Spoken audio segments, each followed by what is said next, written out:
ये मिशन कभी भी मुकम्मल नहीं होगा। ये मैं आपको लिख के देता हूं। आप उल्टे लटक जाए, सीधे लटक जाए, छलांगे मारें, तत्ते तवे पे बैठ जाए पाकिस्तान की एस्टेब्लिशमेंट, ये मिशन मुकम्मल नहीं होगा। मैं बार बार कह रहा हूं कि पाकिस्तान की मिलिट्री एस्टेब्लिशमेंट के पास इमरान खान वो आखिरी मौका है जिसके जरिए से आप पाकिस्तानियों को राजी कर सकते हैं। मैं ये नहीं कह रहा कि उसके साथ डील कर लें जाके, मैं ये कह रहा हूं कि इमरान खान आपके पास आखिरी मौका है जो आपको इज्जत के साथ आपकी बैरकों में वापस भेज सकता है, क्योंकि इसके बाद लोग किसी और की ये वाली बात नहीं सुनेंगे कि मुल्क भी मेरा और फौज भी मेरी। ये इमरान खान की हद तक लोग सुन रहे हैं और बर्दाश्त कर रहे हैं। मैं देखता हूं ना, लोगों से मिलता हूं, लोगों का रिएक्शन देखता हूं। ओवरसीज पाकिस्तानी जो नगमे गाया करते थे हर वक्त, जो बड़े जज्बाती होते थे, वो अपने मुंह से कहते हैं जनाब हमको मिलिट्री एस्टेब्लिशमेंट के खिलाफ एक लफ्ज नहीं सुन सकते थे, और आज वो लोग खुद चढ़ चढ़ के बोलते हैं। उन्हें समझाना पड़ता है कि यार इजी हो जाओ, क्या हो गया? वो कहते हैं नहीं, सवाल ही पैदा नहीं होता, इन्होंने बेड़ा गर्क कर दिया मुल्क का। तो इमरान खान वो आखिरी उम्मीद है एस्टेब्लिशमेंट के पास जो एस्टेब्लिशमेंट को इज्जत के साथ बैरकों में वापस भेज सकती है। अदरवाइज फिर उसके बाद ये नहीं होना। और आपने जो जो हरबे आज तक इस्तेमाल किए हैं, इससे पहले कभी नहीं हुए ना, इतने ही और कर लें। 27 तरमीमें आ गई है ना, 27 और ले आए अगले 2 साल के अंदर। आप 54 तरमीमें भी कर लेंगे ना, मसला आपका हल नहीं होना। मसला आपका तभी हल होगा जब पाकिस्तान की अवाम मुतमईन हो जाएगी, और वो अब मुतमईन नहीं होने वाली जब तक कि वो आपको एक मरतबा पूरी शिकस्त नहीं देती। एस्टेब्लिशमेंट को पाकिस्तान की आवाम से हारना पड़ेगा, वरना ये लड़ाई चलती रहेगी जितनी मर्जी लंबा आप इसको घसीट लें, अल्टीमेटली एक दिन लोग आपको हरा देंगे। फिर इमरान खान की बहनों ने कहा कि माफी वो मांगे जिसने 8 फरवरी को अवामी मैंडेट पर डाका डाला। माफी क्यों मंगवा रहे हैं? सीसीटीवी फुटेज अदालत में पेश करो और अदालत को फैसला करने दो। ये अलीमा खान साहिबा का बयान है।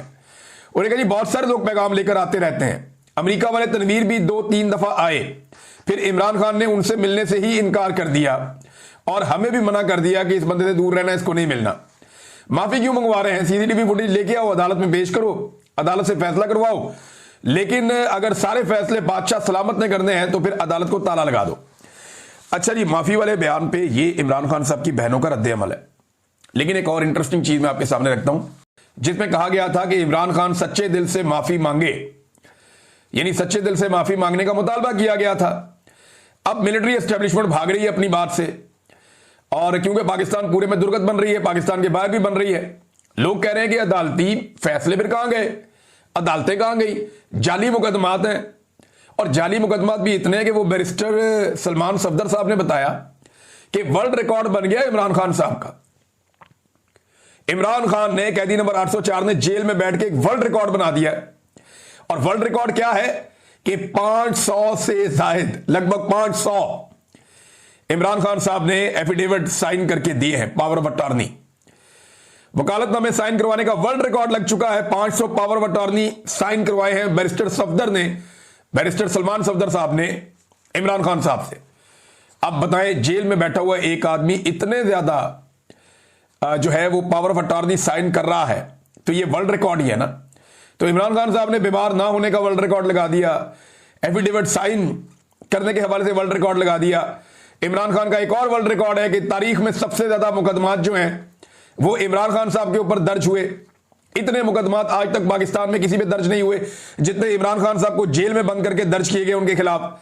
अब आ जाए मिलिट्री एस्टेब्लिशमेंट की ये ख्वाहिश के इमरान खान साहब माफी मांगे, लेकिन ये ख्वाहिश नई नहीं है, ये बहुत पुरानी है। मैं भी आपको एक और जगह से साबित करके देता हूं। मैंने एक वीडियो निकाल के रखी हुई है।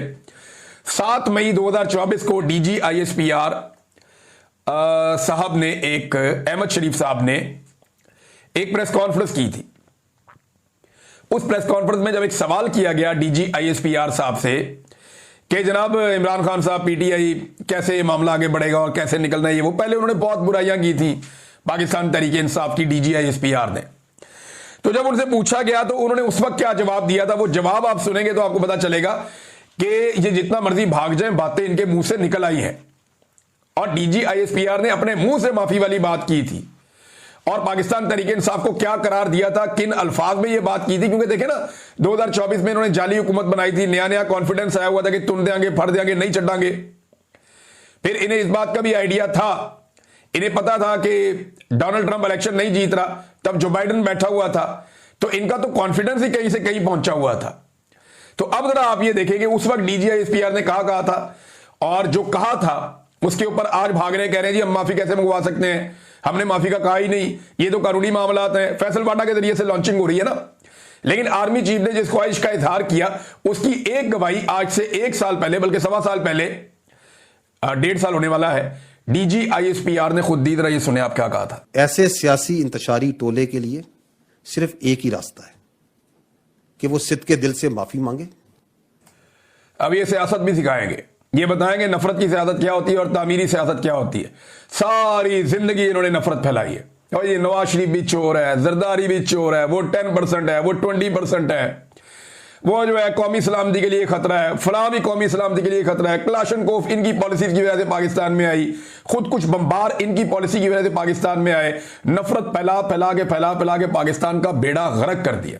अब अगर कोई बंदा खुदा बनना चाहे कि जो मुझसे माफी मांग ले वो बरी, जो मुझसे माफी मांग ले वो फरिश्ता, जो मुझसे माफी मांग ले वो नेक, और जो मुझसे माफी ना मांगे वो शैतान, ये मेरे रब को पसंद नहीं है।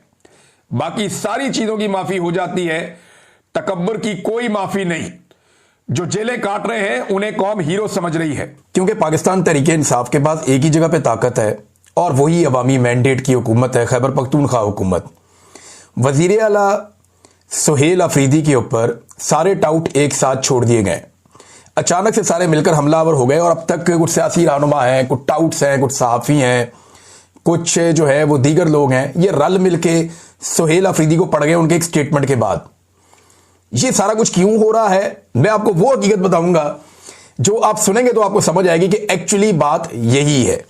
अच्छा, पहले ये बंदे जरा देख लें किस किस को लॉन्च किया गया। ताहिर अशरफी साहब, जो काबिल जिक्र थोड़े से लोग हैं, मौलवी, और एमल वली खान, और इसके अलावा इमरान इस्माइल, फवाद चौधरी का एक स्टेटमेंट है, तारड़ वगैरह जो हुकूमती हैं उन्होंने तो ये बात करनी है, और इसके अलावा जो है वो फैसल करीम कुंडी और दीगर बहुत सारे लोग हैं, ये सारे लॉन्च हो गए। इन्हें कहा गया जी आप चढ़ जाओ सारे सुहेल अफरीदी के ऊपर, और बड़ा गुस्सा सुहेल अफरीदी पे इन्होंने किया। सुहेल अफरीदी ने ऐसा क्या कहा जिसको बुनियाद बना के सारे रल के उन्हें पड़ गए। ये ना पाकिस्तान की मिलिट्री एस्टेब्लिशमेंट का एक पुराना तरीक़ाकार है कि अपने मुखालिफ को एक कदम पीछे हटाओ। जब ये उसे एक कदम पीछे हटाते हैं तो फिर इससे 2 फायदे होते हैं, एक तो एस्टेब्लिशमेंट का अपना एक कदम आगे आ जाता है, और दूसरा एस्टेब्लिशमेंट अपने मुखालिफ को पीछे हटने की आदत डालना शुरू कर देती है कि अब तुमने पीछे हटना है। तो पहला कदम जिसने पीछे हटा लिया उसका बेड़ा गर्क हो गया। यह पाकिस्तान की एस्टेब्लिशमेंट का तरीका वारदात है। अब इसमें सुहेल अफरीदी काफी अरसे दिन के काबू नहीं आ रहा, और यह शख्स जानता है कि दुखती रग कहां पे है, मुझे किस जगह पे हिट करना है, यह शख्स इतना जानता है। देखिए 5 मरतबा यह बंदा गया अपने लीडर को मिलने के लिए अडयाला जेल में, क्योंकि मैंडेट उसका है। खैबर पख्तूनख्वा की अवाम तो जानते नहीं सुहेल अफरीदी को, ना वो जानते हैं गंडापुर को, ना वो जानते हैं जुनेद अकबर को, वो तो जानते हैं जनाब इमरान खान को। उन्होंने वोट दिया इमरान खान को, और इन सारों को कहा कि तुम्हारी ड्यूटी इमरान खान को जेल से बाहर निकालना है, बाकी हमें तुमसे कुछ नहीं चाहिए। ये हुआ था इलेक्शन। अब ये बंदा जाके अपने लीडर को मिलना चाहता है, उससे विजन लेना चाहता है कि जनाब आपका मैंडेट है, बताएं सूबा कैसे चलाना है।